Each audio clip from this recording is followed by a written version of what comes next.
He said one day you'll leave this world behind, so live a life you will remember. My father told me when I was just a child, these are the nights that never die. My father told me.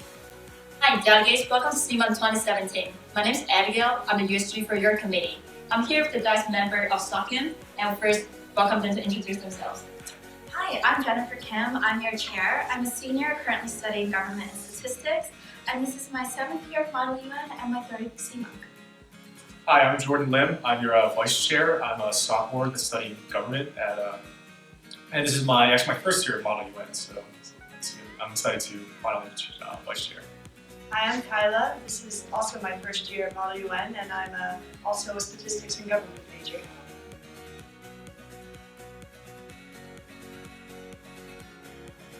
What are you most excited about this CMUNC weekend and your committee in particular?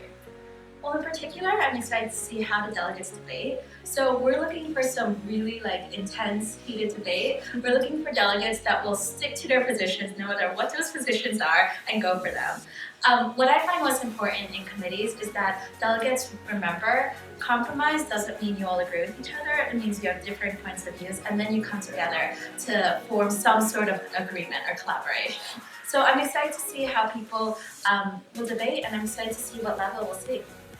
I'm just excited because I think the topics here are honestly very they're topical, for lack of a better word. These are issues that are plaguing both the U.S. and the international polity. So I'm just interested to see. I'm excited to see what the delegates have to come up to these issues. There's really no solution yet. So it's going to be interesting to watch, I think.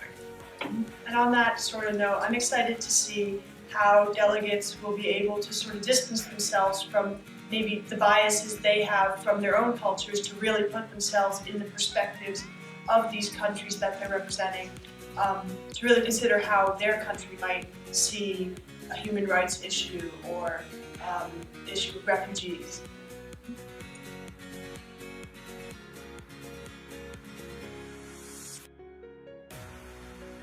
So I know for this year's SOCHUM, you chose refugee rights and discriminatory incarceration as the two topics. So I want to know, why would you choose these topics for SOCHUM this year? Well, do you want to talk about your Yeah, so the refugee crisis we chose because again, it's in the news right now, or it was in the news for a little bit, and it's still an ongoing issue.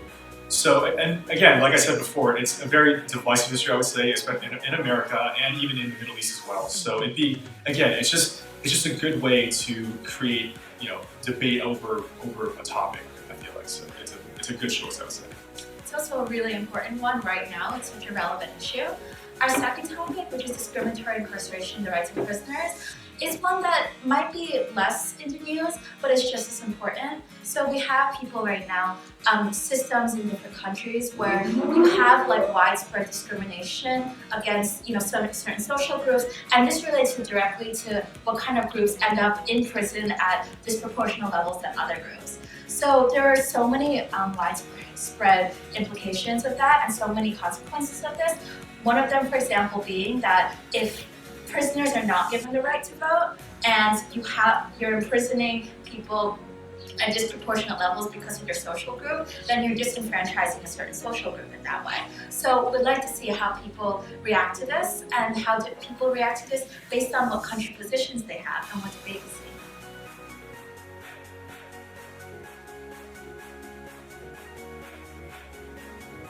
So CMUNC brands itself as a training conference and really hope that delegates can have very fulfilling learning experience in the CMUNC weekend. So I was wondering if any of you can give some advice for our delegates, whether in terms of CMUNC or their future conferences.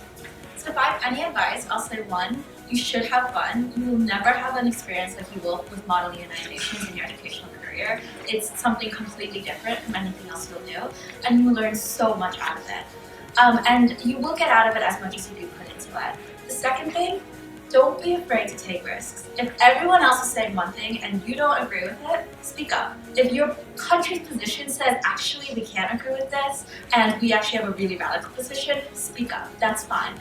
if you disagree with everyone else, you don't really get discourse, you don't get debate, you don't get compromise out of that. But if you can fight for what you believe your country will really want you to push for, and then from there you learn how to compromise with other countries, how to collaborate with them, how to merge papers, things like that, that's what truly gets a great debate going. So take risks. Yeah, so just to build off of that, this is a very divisive topic. I think it's meant to be, or these two topics are both very divisive and they're meant to be. So yeah, just stick to your country's position. Don't just go along with the crowd.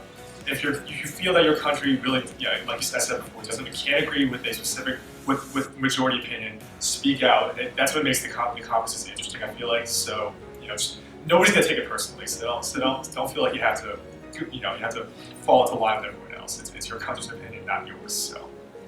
And I would advise using this as really an opportunity to appreciate how difficult these issues are in the real world. I would advise you to sort of embrace the concepts of uncertainty and difficulty and contradiction, and and appreciate the process of coming together with sometimes totally opposite opinions and trying to find maybe something that won't always be the absolute perfect solution, but it's the best solution you can find given this sort of uncertain, contradictory world. Thank you so much for coming today, and we look forward to seeing you delegates in April.